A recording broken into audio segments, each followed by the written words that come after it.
Welcome back, my forensic friends. This is Secret Files, and tonight we are unlocking solved and unsolved crimes. Just be warned, some videos may be triggering to some and may involve topics like unaliving or SA. Please don't watch this if these issues upset you. And if you have any tips for any missing people, please call 1-800-THE-LOST. And without any more further delay, let's unpack these crimes together. The first one is Jenna Lynn 468. Baumeister, a serial killer from Indiana. And if you know more on this, please share it in the comments. Breaking news, 10,000 human remains have been found on a serial killer's property and they have now identified one of the victims. Herbert is considered one of Indiana's most notorious serial killers. His crime spree began over 30 years ago. Herbert, the owner of Fox Hollow Farms, is said to have lured men to his Westfield home in the mid-80s through the mid-90s. This was before disposing of their bodies in his backyard. In 1996, Herbert was found out after they found 10,000 bone fragments on his property. An investigation was opened and Herbert took his own life in Canada shortly after. Though it has been over 20 years since the discovery was made, the coroner's office is still continuing to work through and identify all of his victims. Authorities say they have now identified one of the victims found in 1996. He has now been identified as Manuel Resendez, and he has gone missing over 30 years ago in August of 1993. They said that the identification was possible through the work of many forensic specialists collaborating. Investigate Insight. This one is a baby named Peter Weinberger. He was kidnapped on July 4th for $2,000. On July 4, when Peter was 32 days old, his mother, Betty Weinberger, placed him in a carriage covered with mosquito netting on the patio of their house in Westbury, New York, a town in Nassau County, and left him unattended for approximately 10 minutes. She returned to find that someone had pulled open the netting, taken Peter, and left a ransom note on notebook paper in green ink. The note read, in part, "Attention, I'm sorry this had to happen, but I am in bad need of money. He couldn't get it any other way. Don't tell anyone or go to the police about this, because I am watching you closely. I am scared stiff. Will kill baby at your first wrong move. Just put $2,000 in small bills in a brown envelope. If everything goes smooth, I will bring the baby back, leave him on the same corner, safe happy, at exactly 12 noon. No excuses, I can't wait. Your babysitter." Betty Weinberger's husband Morris, a wholesale pharmacist, soon returned from a car ride with their older son, 2-year-old Louis, at which point the two called Nassau police. Shortly afterwards, Detective Frank Abramowitz arrived at the house. He informed his boss, Sergeant Edward Curran, of the kidnapping, at which point Abramowitz, Curran, and the Weinbergers agreed to pay the ransom as quickly as possible to ensure Peter's safe recovery. The police had to arrange for a bank to open and release money specifically for the Weinberger case. Detectives subsequently attached recording devices to the Weinbergers' phones. Meanwhile, police requested that the local press refrain from reporting on the story for 24 hours to reduce the risk of the kidnapper harming Peter. Nevertheless, the New York Daily News reported on the kidnapping that same evening and drew copious amounts of attention to the event. The next morning, a swarm of reporters and photographers had descended upon the drop-off point, likely deterring the kidnapper from returning to retrieve the money. On August 22, 1956, 6 weeks after the kidnapping, and after the FBI had analyzed over 2 million public records in an attempt to find a handwriting match, a federal probation officer in Brooklyn, New York, found a document in his files with handwriting that matched the unique writing style of the ransom note's author. The defendant in that case was then 31-year-old Angelo Lamarca, who had been convicted of bootlegging in Suffolk and had just completed his term of probation. After FBI handwriting experts concluded that Lamarca had written the ransom notes, Nassau County Police planned the arrest in a way that was intended to avoid harm to Peter Weinberger if he was still alive. The next day, On August 23, police swarmed the homes of Lamarca and all of his close relatives. Police arrested Lamarca at his own house as he returned from dropping off his own 2 children at his parents' house. Lamarca attempted to blame the kidnapping on an unknown third party, stating that he had written the notes in jest and that his friends must have taken them from a trash can to frame him for the kidnapping. After changing his story several times, Lamarca wrote a 12-page typewritten and signed confession. Lamarca admitted to having kidnapped Peter Weinberger at random after driving by and watching Weinberger's mother place the baby in a carriage on her patio. Lamarca. Let me know in the comment section below if you think that this is right, or what happened to him. Celestia Sylvia. This one's all about a highway serial killer and Tammy Jo Zawinki. This is an unsolved crime, and if you have any information, please call 1-800-THE-LOST. The FBI suspects a serial killer works as a trucker to find victims and then dispose of their bodies across state lines to confuse police. And that's what they think happened to Tammy Jo Zawicki. This college student was driving from Evanston, Indiana to Grinnell, Iowa when her car broke down in Illinois. Yet her body was found 9 days later across I-44 in Missouri. She was last seen on August 23, 1992, standing near her broken-down car at mile marker 83 on I-80, and there was a semi-truck with a rusty orange stripe parked near her car. It seems like he was trying to help her, but the FBI thinks he was waiting to grab her.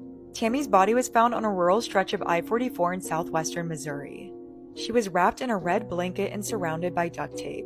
She'd been stabbed once in the arm and 7 times in a circle around her heart.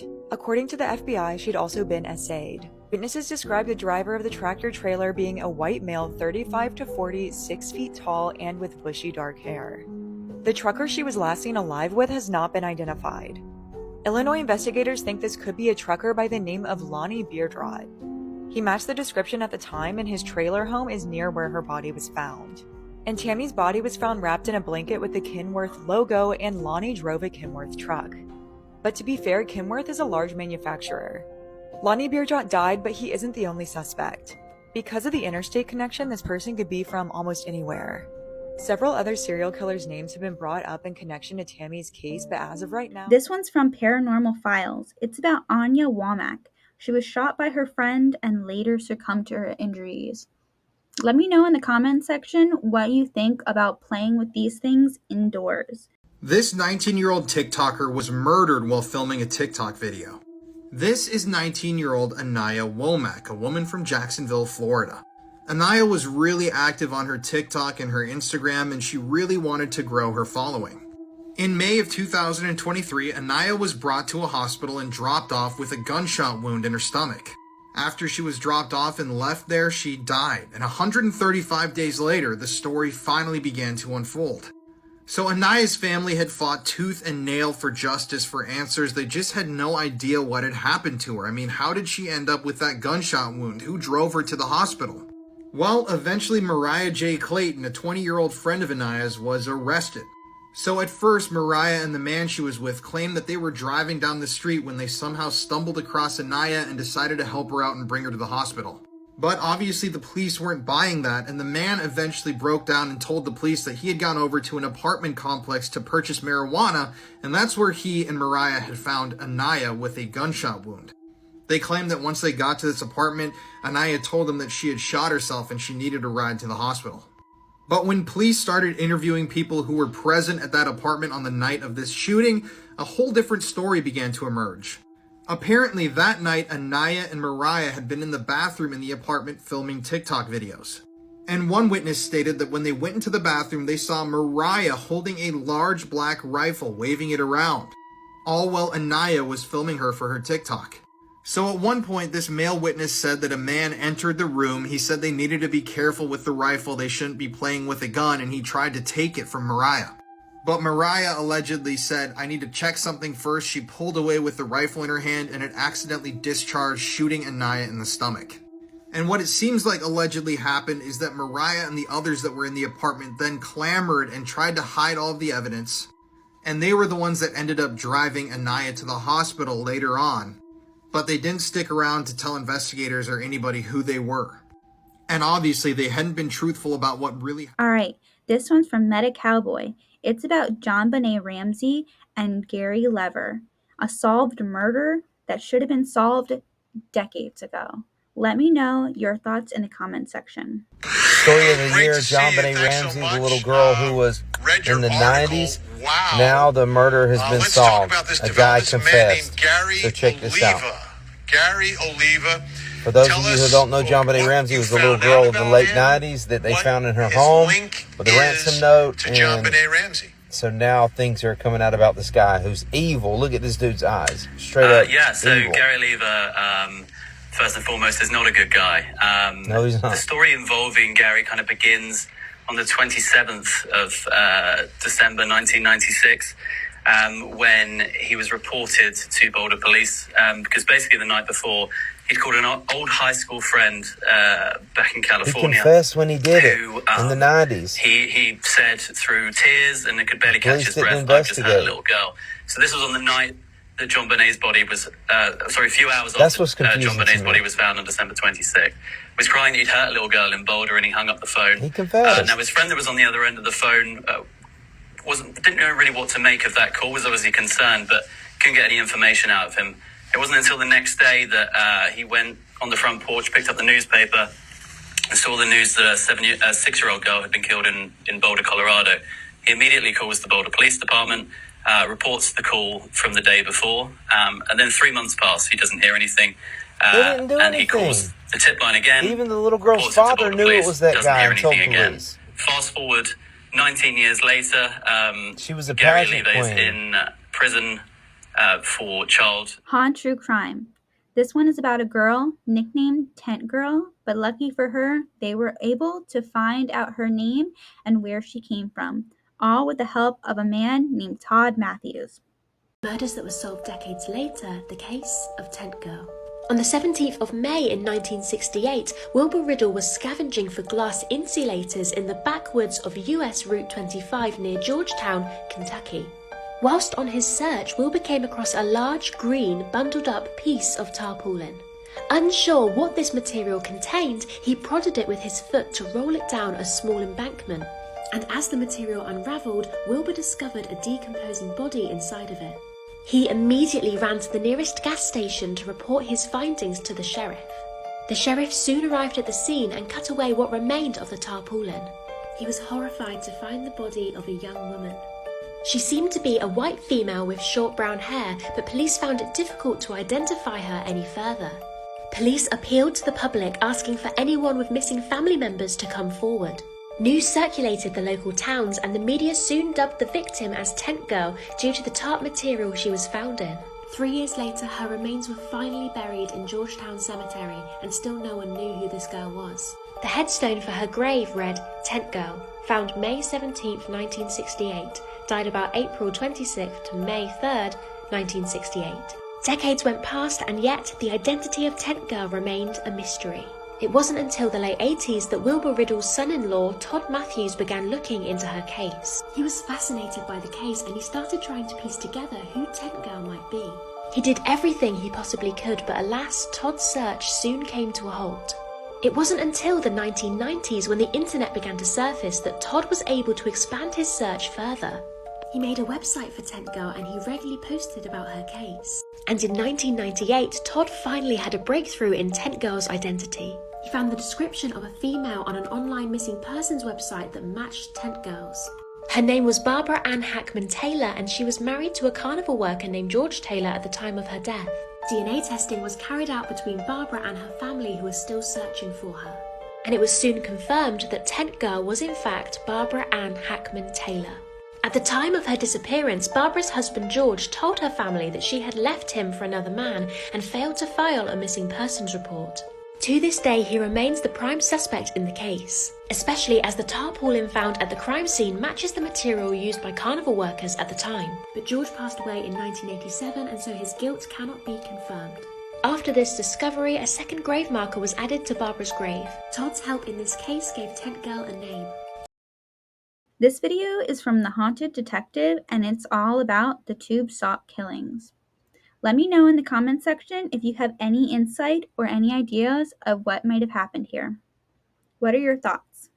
This is the story of the tube sock killer, and of course, trigger warning, this is going to be a little bit of a weird one, guys. There is so much that we don't know about the victimology, about how many people were killed, so a lot of this is just maybes. And Edward Smith and Kimberly Levine are the biggest maybes of them all. But let's go over it because everything is important. The couple decided to go sightsee in Grant County, Washington on March 9th of 1985, and this is the last time they would ever be seen or heard from alive again. Edward was found dead in a gravel pit near Wanapum Dam. He had been restrained with rope and his throat was cut. Kimberly's body wasn't found until August, and it was 2 miles away, hidden in a sagebrush. At this point in the story, police were really confused. They didn't know who wanted the couple dead, so ultimately the case went cold. Now let's fast forward to August 10th of 1985. In the same geographical location as the other couple, Ruth Cooper and Stephen Harkins both went missing after deciding to go camping at Tule Lake. When they didn't show up for work the next day, their families got concerned and called the police. It took 4 days for someone to find their bodies. Hikers stumbled upon Stephen's body, dead in his sleeping bag with a gunshot wound to the head. He had been killed while he was sleeping. Ruth's body wasn't discovered until October 26. She had been decapitated, and this time, there was a very distinct MO. A tube sock had been tied around her neck, probably to subdue her. Her death, however, was caused by a gunshot wound to the torso. Now we need to get into the meat of the story. This is where things start getting crisscrossy, odd, and weird, and just what is happening. This is Mike Reamer and Diane Robertson, and Mike is the one I want you to focus on.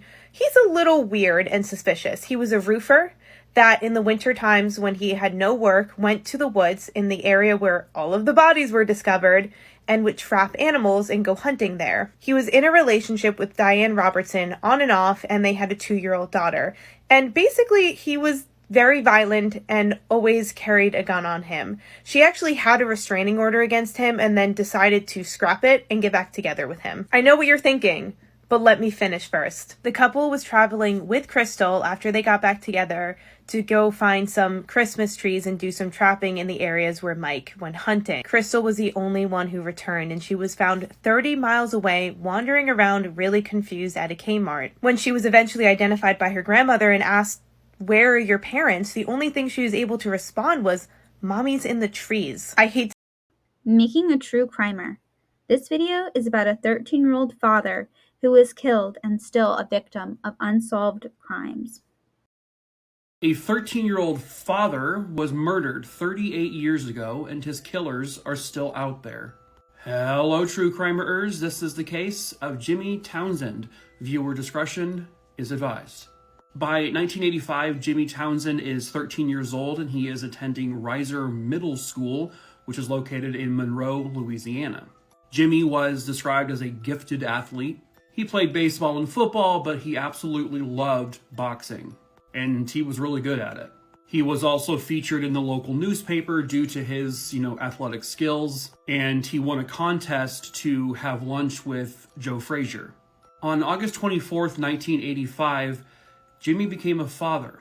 I don't know the circumstances behind how this came to be, but his baby girl was named Christy. But he only got to know her for just a few weeks. This is the Monroe, Louisiana Civic Center, and behind the Civic Center, at least back at this time, there was the Arklamis Fair. And on September 28th, 1985, Jimmy and a group of his friends would go to the fair. At approximately 11:30 p.m. that evening, Jimmy and his friends got into some kind of altercation with another group of kids. Apparently, this other group had about 7 individuals in it. They were all boys and aged between 15 and maybe 19. These 7 kids started to become very aggressive, very mean, and violent towards Jimmy and his group of friends. So Jimmy and his friends kind of scattered, and they ran all over the place, and eventually his friends would meet back up. However, Jimmy was not there. He did not meet back up with them. And then they went looking for Jimmy, and they found him. Jimmy had been beaten to death. It was so bad that his neck had separated from his spinal cord. Now, I have to imagine this happened, at a busy fair. And apparently at one point there were witnesses who stated they saw the beating, but then those stories were never corroborated. And despite, his group of friends seeing this other group of kids and also other people at the fair, None of those 7 kids were ever identified. And they don't even know necessarily if those kids were responsible for his death. I mean, more than likely they were. But apparently people saw the beating, but then also didn't see the beating. And apparently, according to Christy, his now, adult daughter, police do have suspects in this. However, those suspects have never been arrested. They've never been charged or anything. And who those people are, those names have not been released, at least not officially. And so Christy is just asking for the public's help and wanting someone to come forward to help solve her father's murder. Because Jimmy was murdered brutally, and she never got to know her dad. But somebody somewhere out there knows what happened to him and who did it. If that person is you, please contact Crime. Alright, now we're going to be on to this next video. It's from Now This. It's about the boy in the box, and unfortunately, they don't add his name to this video, but I was able to look it up, and his name is Joseph Augustus Zarelli. And I would like to take a moment of silence to commemorate his soul. Answers, police say they finally know the identity of the boy in the box, aka America's unknown child. It's a case that captivated the country, leaving everyone with one question. Who was this boy? Need a refresher? Let's get into it. In 1957, the body of a young boy believed to be between the ages of roughly 4 and 6 years old was found stuffed inside a bassinet box and left on the side of the road in Philadelphia. There were no clues as to who the boy was or who might have murdered him. Now, here's where things get even more confusing. His cause of death was ruled to be blunt force trauma. He seemed to have healed scars on various parts of his body, scars that were reminiscent of a surgery. The boy also appeared to be cleaned and freshly groomed with a haircut, police said in 2021. The story garnered national attention, but despite the immense level of interest, the case went cold for more than 60 years. It was the Philadelphia Police Department's oldest unsolved murder and the longest homicide case the department had continuously investigated. According to CBS News, the boy's remains were buried in a potter's field before being exhumed in 2019 for further DNA analysis. Though testing lasted a few years, it eventually led to the development of a new DNA profile that helped investigators find the boy's family members and eventually his birth certificate. Now, thanks to years of DNA research and genealogical analysis, there's finally been a breakthrough, meaning that after 6 decades, there will finally be a name on the tombstone of America's unknown child. The Philadelphia Police Department is preparing to announce the identity of the child sometime this week, and although what really happened to the boy and the identity of the perpetrator are still unsolved, investigators are one step closer to solving the case of the boy in the box. Alright, this next video is from Crimecast, and it's about a man named Jabez Span. It's still unsolved, and it's about a homicide that he witnessed, and I just have to ask you. This is the unsolved murder of 14-year-old Jabez Span, who witnessed a murder in 2017 and disappeared just 4 days later. On August 28, 2017, Jabez was leaving a friend's house in Sarasota when he saw a neighbor being chased down by 3 men. It was 31-year-old Travis Combs, and he was shot dead just a moment later. The police report confirms that as the men scattered, Jabez yelled, "Oh my God, you all shot him." In the next couple of days, he would go on to tell his friends that he saw everything and he knew who was responsible. Just 4 days later, on September 4th, Jabez mysteriously vanished. He was last seen around 1 a.m. the night before, and his family officially reported him missing when he didn't show up for school the following day. Right away, they told police what he'd witnessed just a few days before. Early on, authorities confirmed that they were looking for a connection between the two cases. Unfortunately, there wouldn't be any updates until February of 2019, when Jabez's remains were found in a rural area about 25 miles from where he was last seen. What would you do in this situation? Are you going to be telling everyone that you witnessed a murder, or are you going to go to the cops and tell the cops what happened? This next video is from Making a True Crimer, and it's about the Bowser Jane Doe. Let me know in the comment section what you think happened here and who you think the killer is. It took 35 years to identify her, but they still do not know who did it. Hello, true crimerers. This is the case of the Bowser Jane Doe. Viewer discretion is advised. This is a man named John Chesson Sr. On January 28, 1981, he decided to take his 2 young sons hunting for the very first time in Bossier Parish, Louisiana. When they got to this exact area, he directed his 2 sons, who again had never been hunting before, to go to this brushy area while he waited by his truck. Moments later, the 2 young boys come screaming back because they said they found a body. So the 3 of them got into the truck and they booked it to the nearest police station where they reported the body. These clay recreations always terrify me. But when police arrived, they found the young woman's body. She was probably a late teenager, maybe early 20s. She had been stabbed 8 times, and the coroner would later determine she had been dead for likely a month. The knife was actually found next to her body. However, to my knowledge, no fingerprints were ever found on it. She was wearing this pair of shoes and a pair of pants with this unique belt buckle. The grandmother of this teenage girl, Carol Ann Cole, had been in contact with Louisiana police because her granddaughter had been missing for some time, and it was believed that she was in Louisiana when she went missing. Once the body was discovered, the grandmother was like, "Can we determine if that's Carol?" But the police at the time reassured her for whatever reason that it wasn't her. Later, they would come up with this clay figure of the victim, but it yielded no tips, and the case went cold for 35 years. A new detective working on the case decided to start a Facebook page to help identify this woman. And eventually, it would lead back to the grandmother of that teenage girl. So then they were able to do the genealogical DNA testing and comparing to her family, and it was a match. The body, in fact, was that of Carol Ann Cole. She was 17 years old. Originally from Kalamazoo, Michigan, she was living with her grandmother, but then she decided to move in with her mother in Texas. She got involved in alcohol and illegal substances, which ended up getting her put into a drug abuse program, which she then ran away from, and she ran away from Texas. But when she did so, she kept calling her family to say where she was, which is how the grandma knew she was in the Louisiana area. But then suddenly she stopped calling, and then the body showed up. Now at one point, God damn it, get out of here, you, shoot! Looking like a zebra's diseased taint. Yeah, at one point he confessed, but then obviously he's him, so it wasn't true. The main suspect they had, however, was this guy. Remember him? John Chesson Sr., who made his 2 young boys specifically go to an area where they found a body. So by 2015, his wife had already died. One of the sons who was with him that day ended his own life, and he himself would die by 2016.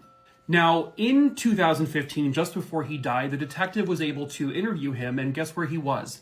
In prison. For what? For murder. He denied having anything to do, however, with the murder of Carol Ann Cole. But his daughter would say otherwise. His daughter would recall that after seeing her actual image, that there was a young girl who was brought to their house by her father. She was there for like a day or two, but then one day when she went to school and she came back, the girl was no longer there, but her stuff was. Apparently, this teenage girl was a hitchhiker, and John Chesson had picked her up. He was known to pick up hitchhikers. The daughter was able to take the detective to where he actually picked up this teenage hitchhiker, and it was in the exact same location where Carol had last made a phone call to her grandma. It was at a payphone. That's where he picked her up from. Now, when this teenage girl suddenly was no longer in their house anymore, his daughter didn't want to press the issue because he was abusive and very mean. And then he died in prison in 2016, and they never really got the truth out of him. I'm sorry, but the entire situation where he decided to suddenly take his 2 sons hunting for the very first time, he brings them to the exact location where a body would be, and he points his 2 sons, go to that area, for whatever reason, where they find the body, it really sounds like he did it. And if he did, what an asshole for making his 2 young children go find a body. But at this point, this was a more recent computerized image of her, by the way, before she was identified. But Carol's murder has gone unsolved. Chesson may have been her killer, but also he may not have been. Could have just been crazy coincidence. And so they are still asking for help from the public. If you have any information about this case, do please call them. You can call them at 318-965-3418. Next, we have The Paranormal Files. This one's about 4 girls who were killed in a yogurt shop in Austin. 4 teenagers were murdered in this nail salon. Well, technically it used to be a yogurt shop, and yes, this was the crime scene from the infamous Austin yogurt shop murders. These 4 girls pictured on this billboard that was up around Austin, Texas back in the 90s were murdered right there in that shop. And the way that they were killed was extremely gruesome. What's insane is nobody is in prison for those crimes today. 4 people were tried for the crimes, but they were ultimately all released. And nowadays, the yogurt shop is a nail salon where, yes, you can visit. If you want to learn more about this... Next, we have The 7 Sins Crime. This one is Emma Flipoff, last seen at the Empress Hotel.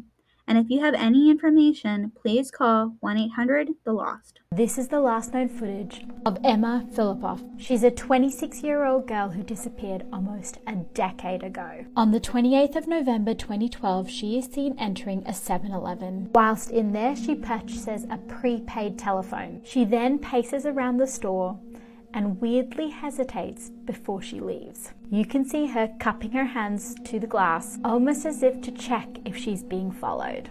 That cell phone that she purchases from the 7-Eleven, she never activates it. When Emma eventually leaves the store, she gets into a taxi. She instructs the driver to actually take her to the airport. But when the driver inquires about the fare, Emma realizes she doesn't have the money to cover it, and so she gets out of the taxi. She was last seen by an acquaintance that night. He saw her around 7:30 acting strangely in front of the Empress Hotel. Now he went up to her and said, "Hey Emma, are you okay?" He was acting as if she was being followed. Now Emma told the acquaintance that she was fine, but he actually ended up calling the police. They questioned Emma for about 45 minutes, and when everything looked fine, they left. The next day, Emma's car was found in a parking lot. It had all her belongings in it. But Emma herself, she was gone. No one really knows what happened to Emma. When investigators started retracing her steps, they found this really strange footage from 5 days before she disappeared. In that footage, you can see her entering a store. She walked in and out of that store 6 times within just a couple of minutes. Again, she's acting as if she's being followed. Police did identify one man from all the footage they reviewed of Emma, however they weren't able to actually find the identity of that man, so it really didn't lead anywhere. Next, we have the History Hub. This one's about Charles Walton, who passed away on Valentine's of 1945. 74-year-old Charles Walton was a farmer from Lower Quinton, England. He met his demise on Valentine's Day of 1945, and reading more into his death, the details surrounding it only further add to the mystery of the case. The area where Walton met his demise, Meon Hill, was a place surrounded in supernatural lore. People have reported seeing ghosts of past kings wandering around in the area, as well as other supernatural spirits. Walton was killed by the very tools that he was in possession of. The hook he carried was used to slit his throat, and the pitchfork that he was carrying pinned him to the ground. And weirdly enough, and what further adds to the mystery, is that the murderer managed to carve a cross into Walton's chest. Of course, to this day, no suspects, no possible leads into the murder of Walton, but there are no shortage of theories. All of them occult circumstances. One of them is that Walton was in fact a witch, and he was cursed and he had to kill someone. He didn't, so that's why he died. Another one says, according to a book that police found, there's a man named Charles Walton in this particular book, and he dies in 1865 after seeing a ghost. I think that one is more of just a gross coincidence, but either way, the case remains unsolved. So this one was probably the hardest to do research on just because of how sad the circumstances are. This one, I wasn't able to find an actual picture, newspaper, or clipping or anything like that, so you're just going to have to deal with the default stock image while I talk more about the case. On November 17th of 1989, a father and son in Rupert, Idaho, were in a landfill and they came across a barrel that contained the charred remains of a baby. This baby became known as Baby X because police didn't know the identity or the circumstances surrounding the child's death. They estimate that she was about 2 to 3 weeks old at the time of her death.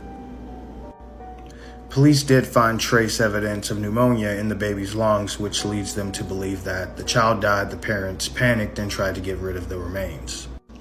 That explains why the baby was burned, but it doesn't explain why the baby was disemboweled, almost dismembered, and the only organs that were left in the body was the heart and the lungs, and it was missing the left arm.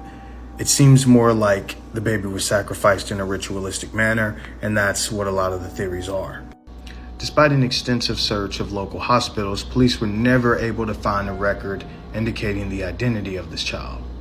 The only leads police ever got was from a 9-year-old named Timothy. His family had recently moved from Barstow, California to Rupert, Idaho. Timothy told the police he witnessed the child being sacrificed by being killed and then put in a barrel and lit on fire. However, police never followed up on this lead because the witness was considered, his testimony, was considered unreliable. This last video is from News Nation Now, and it's about the Idaho murders that were solved of Madison Mogen, Kylie Gonclaves, Zena Kernoodle, and Ethan Kappen. Another defendant becoming a household name is Brian Kohberger, charged with murdering 4 University of Idaho students. Madison Mogen, Kaylee Gonzalez, Xander Kernodle, and Ethan Chapin were all found brutally stabbed to death in their off-campus apartment. Kohberger was arrested in Pennsylvania at his parents' house and flown back to Idaho to face the murder charges. He waived his right to a speedy trial, and the legal process has moved painfully slow for the victims' families. I don't want to hear that. Like, I want to see this guy die.